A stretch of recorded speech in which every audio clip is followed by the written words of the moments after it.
Olá amigos, sejam bem-vindos ao meu canal. Eu sou a Eliane e no meu canal eu vou falar sobre literatura e arte. Se você gosta desses assuntos, então fique comigo. Hoje eu vou falar sobre um grande gravurista japonês, desenhista também, que é Hokusai. Mas antes de começar, dê o seu like se você gostar, o seu dislike se você não gostar e ative o sininho para receber notificações dos próximos vídeos. Bom, faz um comentário aqui embaixo, diga por que gostou, se gostou, e se não gostou, diga também, isso é importante para mim. E inscreva-se no meu canal. Bom, Hokusai, né, ele é um artista do estilo ukiyo-e, da gravura estampa japonesa, né, ukiyo-e, que significa imagens de um mundo flutuante, né. Ele nasceu em 1760 em Edo, que é a cidade que hoje chama-se Tóquio, né. Bom, eu vou contextualizar o período que ele viveu. Ele viveu o período Edo, um período histórico do Japão, que é um período que vai de 1615 a 1868. É um período em que o Japão era governado por shoguns, né? E também era um período também do período feudal de lá, né? E a sociedade era completamente estratificada, né? Em primeiro plano, em cima da pirâmide tinha o imperador, os nobres da corte e os shoguns. No segundo plano tinha os samurais, depois vinham os camponeses, os artesãos e por fim os comerciantes, né? Esse período foi também um período de paz e tudo mais, porque depois de várias guerras civis, muita guerra civil, o Japão se tranquilizou por um tempo, né? E o que mais importante também aconteceu nesse período é que em 1639, né, o Japão expulsou os estrangeiros ocidentais do seu território e fez até uma lei de que ninguém podia sair do Japão nem entrar, porque tinha uma pena de morte para isso, né? Quer dizer, fechou totalmente, né, as fronteiras, né? E somente a Holanda conseguiu, né, continuar fazendo comércio com o Japão, somente a Holanda, né? Então, nesse período, né, a arte floresceu por causa da paz que havia, né? As artes floresceram, né? A pintura, a gravura, o teatro kabuki, né? A literatura, né? A poesia, tudo isso floresceu nesse período, né? E os comerciantes, né? Também foi uma época em que os comerciantes ficaram muito ricos, havia muita demanda, né? E Tóquio, né? Que era a cidade de Edo naquele tempo, era a cidade maior e mais populosa do mundo naquela época, né?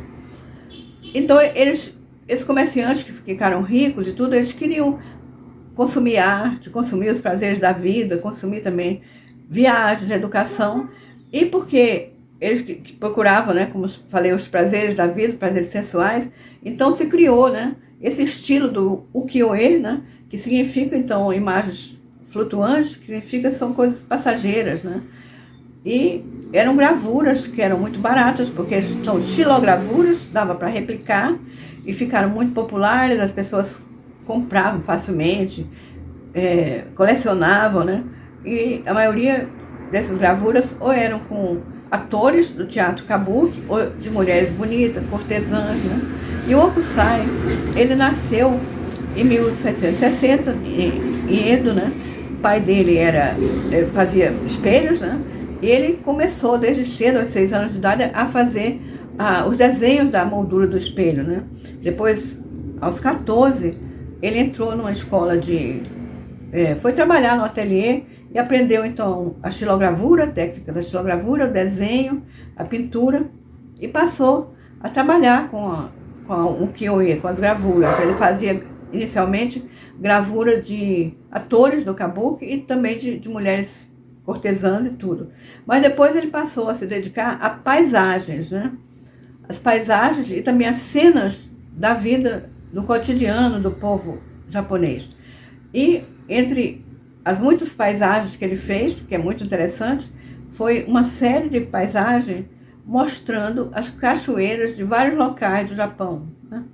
Ele fazia também cenas de pescadores, do trabalho do povo mesmo, né? Cenas bem assim do cotidiano. E também fazia fotos de fantasmagoria, de mitologias, né? E é interessante que, entre vários dos seus trabalhos, ele trabalhou muito e tem muito trabalho de gravuras, mas aqui se destaca, aqui no Ocidente, né, foi as 36 gravuras do Monte Fuji. Nessas 36 se destacou, como ainda hoje é destacada, a grande onda de Kanagawa, né, que nós estamos vendo aí. Isso é uma dos desenhos mais replicados do mundo, né. Engraçado que nessa grande onda de Kanagawa, ele não queria mostrar a onda, ele queria mostrar o Monte Fuji, que fica lá atrás, né. Mas essa onda impressiona, né, pelo azul, né, o azul chamado azul da Prússia, essa tinta que ele está usando aí, azul, que ele usa vários tons do azul, né, e essa tinta era muito cara e vinha da Holanda, porque apesar de não ter contato com a cultura do Ocidente, vinha muito artigo da Holanda, trazia os navios holandeses, e com certeza o Hokusai, que procurava sempre novas técnicas e tudo mais, aprendeu, né, e comprou o azul da Prússia e usou bastante. Ele usou bastante vários das gravuras dele, aliás, talvez as mais bonitas, ele usava o azul da Prússia em várias tonalidades, como é o caso que nós estamos vendo a grande onda de Kanagawa. Nessa grande onda, né, nós temos também a perspectiva, porque o Hokusai, ele se inspirou também nas pinturas, né, de paisagens holandesas, que tinha perspectiva.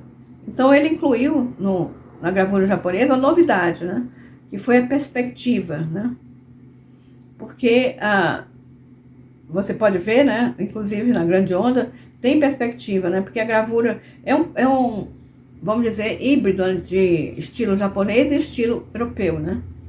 Ele também fez os chamados mangás, né. Mangás não é o que nós conhecemos hoje. Mangá é uma história em quadrinho e tudo mais. Mangá eram cadernos, que foram 15 volumes que ele fez, de caderno de esboços, às vezes caricaturas, esboços de pessoas, animais e tudo, né. E é interessante saber também, né, que ele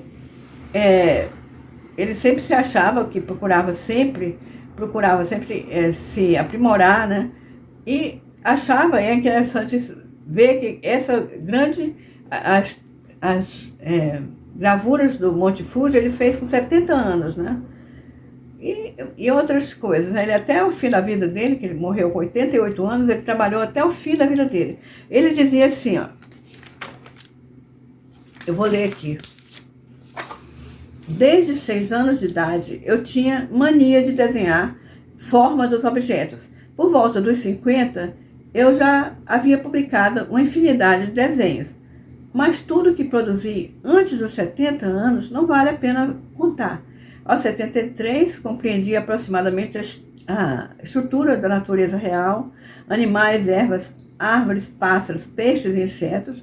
Portanto, aos 80, terei feito ainda mais progresso. Aos 90, penetrarei nos mistérios das coisas. Com 100, com certeza terei me tornado maravilhoso. E aos 110, cada ponto, cada linha terá sua vida própria. Se o céu me der mais 10 anos, ou mesmo 5, me tornarei um verdadeiro artista. É interessante isso, porque realmente, por exemplo, os mangás, o primeiro mangá que ele fez, né, ele tinha 55 anos, e realmente ele trabalhou até 88 anos, né. A vida pessoal dele, né, não foi tão legal, né, ele ficou viúvo muito cedo, 2 vezes, ele viúvou 2 vezes e teve 5 filhos, né, e uma das filhas, né, seguiu a carreira do pai, aprendeu com o pai, e foi uma excelente gravurista também, né. Então, o que nós podemos dizer aí, que aconteceu com o Japão, né, em 1854, né, acabou o período Edo, e também foi, o Japão abriu as portas, né, porque o almirante americano, o almirante Perry, né, ele chegou lá com os navios dele, e impôs ao Japão de fazer comércio com os Estados Unidos, né. Quer dizer, aí o Japão teve que abrir os portos, né. A arte japonesa chegou na Europa, principalmente, em toda parte, mas foi um impacto muito grande na Europa, né, a gravura japonesa, principalmente, né, Esse período foi chamado na Europa de japonismo, pela influência da arte e dos objetos japoneses, né? A gravura japonesa, o Kyoe, influenciou muitos artistas, né?